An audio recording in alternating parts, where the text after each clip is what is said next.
Aqui é o Fábio Paiva Reis, autor de Benjamin Barcelona. Este é mais um vídeo do nosso curso de como escrever o seu livro. E depois do vídeo grande da semana passada que a gente falou das 15 etapas essenciais para a sua história, hoje nós vamos ver como dividir a sua história, o seu livro, em cenas. E aí vamos falar da quantidade de cenas e a melhor maneira de você estruturar suas cenas antes mesmo de você começar a escrever. Dessa forma, quando você sentar para escrever, já estará tudo lá e vai ser muito mais fácil para você seguir o seu caminho do início ao fim. Tudo pronto? Vamos!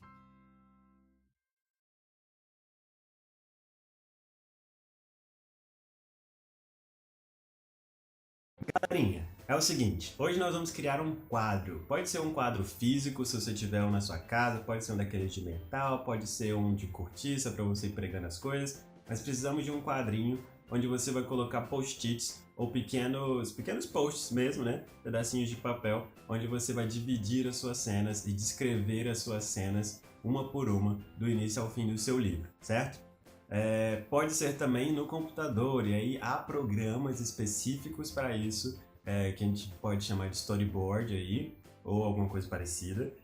Ou senão você pode simplesmente criar um Excel. Eu criei um Excel, uma tabelinha legal lá, que disponibilizei inclusive já na semana passada, mas disponibilizo novamente para download aqui embaixo.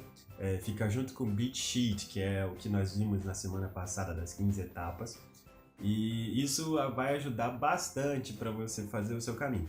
Então, antes da gente começar, deixa eu pedir aqui para você, por favor, curtir nosso vídeo, se inscreve no canal, deixa um comentário se você tem alguma dúvida, compartilha, né? Passa para a galera que está interessada em escrever alguma coisa também. E vamos difundir essas ideias, vamos ajudar os outros para que a gente tenha cada vez mais livros legais e interessantes para a gente ler, beleza? Então tá, vamos começar então, povo. Gente, ó, muitas vezes a gente acha que a gente tá pensando numa história linda, fantástica e tudo mais, a gente acha que tem a história toda na cabeça, e aí na hora que a gente vai sentar para escrever, a gente vai ver que existem 1 milhão de buracos nesse meio do caminho. Escreve 5 páginas, 10 páginas, e pronto, acabou aquela inspiração, você não sabe mais como chegar naquelas 100, 200 páginas que você tinha pensado. Então na hora que você colocar lá, preencher os seus post-its e encaixar na linha do tempo da sua história, você vai ver onde que tá faltando. Olha, faltou essa parte aqui, faltou aquela, né? Então a gente vai juntar essas cenas, esses pedacinhos que a gente vai fazer hoje com o beat sheet que nós fizemos na semana passada, e aí você vai poder encaixar melhor, preencher essas partes que estão vazias, ou prestar atenção em partes que você está escrevendo talvez demais, procurar alguma coisa que não seja tão necessária assim, para você ir tirando e moldando a sua história da melhor forma possível. Nosso quadro, então, nós vamos dividir em 4 linhas, ok? Nós vamos ter várias colunas, mas são 4 linhas. Cada linha dessa vai ser um ato, praticamente, né? Na verdade, nós temos 3 atos, né? Ato 1, que é o início lá da história, ato 2 e ato 3. Só que o ato 2 nós vamos dividir em 2 partes, e aí cada linha do nosso quadro vai ser 25% da nossa história. Então, ó, a primeira linha vai ser o ato 1, que é do 0% ao 25%, lembrando da semana passada. Ato 2, parte 1, que é do 25 a 50%, né, até metade. Ato 2, parte 2, que vai ser do 50 aos 80%, né, da sua história. E depois ato 3, que é do 80% ao 100%. E aí você vai dividir em colunas. Cada linha dessas vai ter que ter pelo menos, vamos colocar 10 colunas, certo? Nós temos 40 cenas que nós vamos trabalhar, mas não se desespere, eu vou explicar aí como é que essas coisas vão funcionar, beleza? Repara você também que cada coluna dessas vai acabar em um momento chave da sua história, né? O final do ato 1, por exemplo, é importante, que vai ser a decisão que seu personagem vai tomar. A metade do ato 2 é aquele falso ápice ou falso fundo do poço. O final do ato 2 é o momento chave em que tudo parece perdido e tal. E o final do ato 3, claro, é o final da sua história. Então, é interessante que você trabalhe as primeiras cenas de cada linha e as últimas cenas de cada linha. Depois a gente vai preenchendo o meio termo, tá bom? Como essas partes, como eu falei, são as partes-chave, normalmente as coisas que você já pensou, que você já tem na cabeça, como que elas vão funcionar e tal. As outras podem ser mais complicadas, Então a gente começa com o que é mais fácil e depois vai fazendo o resto do trabalho. Então vamos lá, gente, ó. Cada ficha dessa de cena, ou cada quadrinho desses que a gente vai colocar dentro do nosso quadro maior, cada post, ele vai ser dividido em 4 pedaços, tá bom? Esses 4 pedaços são local, ação, mudança emocional e conflito. Parece tranquilo, né? E é exatamente isso daí. Os 2 primeiros, que é local e ação, são bem fáceis e são coisas que você já tem na sua cabeça de uma maneira geral. Local é uma coisa mais voltada para script, mas é interessante que você estruture já as suas cenas para você depois um tema de trabalho para pensar nisso, tá bom? Mas o que é local? Basicamente você vai escrever se a sua cena está acontecendo no interior ou no exterior, né? Se é dentro de uma casa, por exemplo, se é no parque, vai colocar lá interior ou exterior e vai colocar onde. Então, por exemplo, interior, quarto do herói, né? Quarto do personagem principal. Ou se não, exterior, caminhando no parque. Na ação, o segundo ponto, você vai colocar o que está acontecendo de uma maneira direta, assim, uma frasezinha. Então, por exemplo, vamos pensar naquela história do parque. Exterior, parque não sei o que lá, ação, personagem principal conversa com seu melhor amigo. Pronto, você já tem uma cena aí, o início de uma cena, sobre o que está acontecendo, não é? Você sabe onde ele está, você sabe qual que é a ação daquela cena. E aí vem os outros 2 pontos que vão exigir talvez um pouquinho mais de você para você pensar na hora de construir essa cena. Mudança emocional é uma coisa que nós temos que trabalhar em todas as cenas, galera.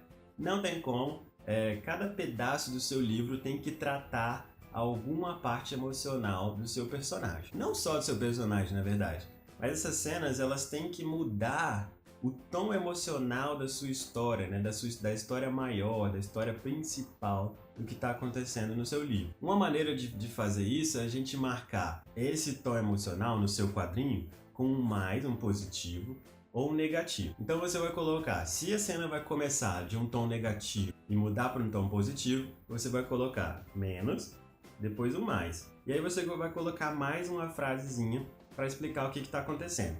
Por exemplo, sei lá, pega no Beijing em Barcelona, que é o meu livro lá, o personagem principal é Isaac. Uma das primeiras cenas ele começa bastante desanimado, com a possibilidade, com a ideia de viajar, de gastar dinheiro e tal. E aí quando chega no final do capítulo, lá do primeiro capítulo, eles convenceram, né, o Isaac de que aquilo vai ser uma coisa boa. Então ele volta para casa bastante animado com a situação, né? Ele começa a achar que vai ser uma coisa legal para se fazer. Então é uma cena que começa negativo e vai para positivo. Coloco lá menos, mais e coloco uma frase. Isaac começa desanimado com a viagem e termina bastante feliz com a possibilidade de uma aventura. Pronto, né? Botei lá mudança emocional, descrevi essa mudança emocional numa única frase e aí tá beleza. Então, o que você tem que pensar? Toda cena tem que ter uma mudança emocional. Tem que acontecer alguma coisa que vai mudar o destino aí da sua história, pedaço por pedaço. Algumas pessoas acham, por exemplo, que essas mudanças emocionais elas têm que ser sempre opostas. Então, na primeira cena é negativo positivo, a segunda deveria ser positivo negativo. Isso parece meio exagerado, dá uma trabalheira, na verdade, para você fazer isso. E não é tão necessário assim, na verdade, depende de como o seu livro vai funcionar. O que importa é cada capítulo ou cada cena do seu livro, ela tem que ter uma mudança emocional. O outro ponto, então, que a gente vai tratar nesses posts, né, nesses post-its aí, nessas cenas, é o conflito. Conflito, eu marco com 2 negocinhos assim, né? Um negocinho assim e outro negocinho assim. E aí, pronto. Toda cena do seu livro tem que ter um conflito. Uma cena onde não acontece uma mudança emocional e não acontece um conflito é uma cena que, de certa forma, não parece ter um objetivo, percebe? Conflito, gente, pode ser qualquer coisa. O que não pode acontecer é uma cena onde não acontece nada, tá certo? Então pode ser, por exemplo, um personagem está tentando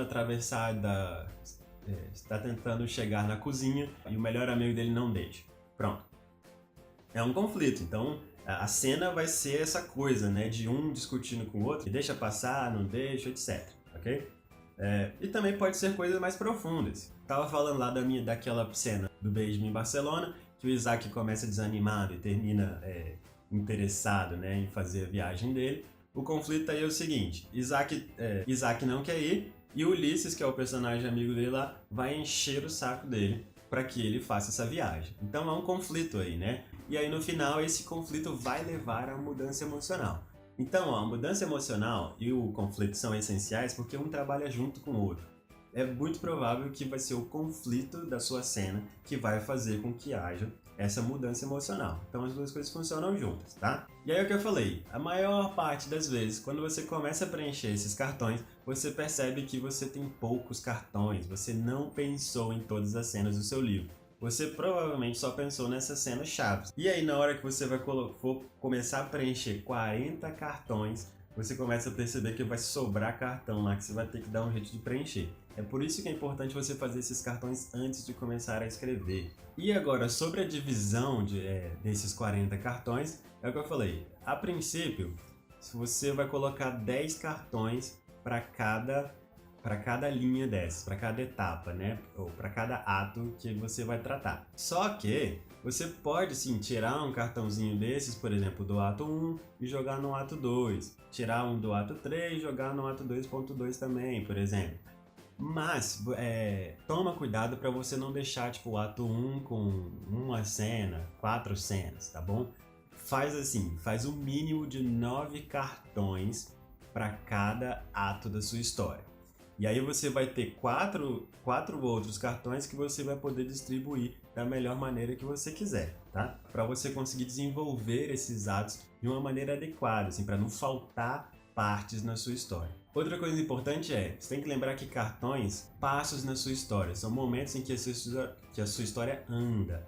Isso quer dizer que você não vai fazer um cartão para falar, por exemplo, personagem principal é um cara legal. Isso não é um cartão. Cartão é uma cena, é uma ação, alguma coisa está acontecendo naquele pedaço de história, tá? O fato de nós termos 40 cartões não significa que você não pode fazer mais. Você pode fazer 1 milhão de cartões, mas o ideal é que depois você vá reduzindo esses cartões o máximo que você conseguir para fazer perto desses 40. O ideal seria 40, tá? E aí sua cena, por exemplo, não precisa ser só o interior, e aí se o cara sai da sala, por exemplo, e vai para a rua, não é necessariamente outra cena. A cena envolve toda a ação, todo o diálogo, toda a conversa que está acontecendo ali. Então a cena pode ter interior e exterior junto, enquanto o conflito for o mesmo, enquanto a mudança emocional for a mesma, a cena é a mesma. Eu posso passar minha vida toda preenchendo cartão sem escrever meu livro? É muito comum a gente procrastinar a escrita do nosso livro, né? A gente quer escrever, mas fica enrolando, não sabe o que escrever e tal, blá blá blá. Então o quadro e os cartões, eles servem para ajudar a gente a saber o que escrever. Isso não quer dizer que você vai passar a sua vida fazendo esse quadro, tá bom? Tem que fazer o quadro da forma mais rápida, mais tranquila que você conseguir. A ideia é só você estruturar as cenas para você depois saber tudo aquilo que você tem que escrever na sua história. Mas não se prenda tanto a isso. E se precisar mudar os cartões no meio do caminho, também pode, não é um problema nenhum, tá bom? Então fica tranquilo aí, mas não perca muito tempo com esse quadro. Tudo certo, gente? Então é isso aí. Espero que você goste. Eu vou colocar alguns links aqui embaixo, assim, de programas ou de sites que trabalham com esse tipo de coisa. Eu vou colocar, como já falei, o link para minha tabelinha, que eu uso para fazer esses cartões, o meu quadro. E lembre-se mais uma vez de que os cartões não são o seu livro, tá? É interessante você usar os cartões e o quadro para você estruturar a sua história de ponta a ponta, para você ter todas as cenas na sua cabeça, para você desenvolver o seu livro, mas não perca muito tempo nisso, tá bom? Perca tempo escrevendo o seu livro, que é o seu livro que vai dar algum dinheiro para você, ou te dar algum tipo de sucesso. Tudo beleza? Espero que vocês tenham gostado. Semana que vem a gente vai falar outras coisas importantes, leis importantes da narrativa e coisas assim. Tudo bom? Valeu, tchau, tchau, tchau.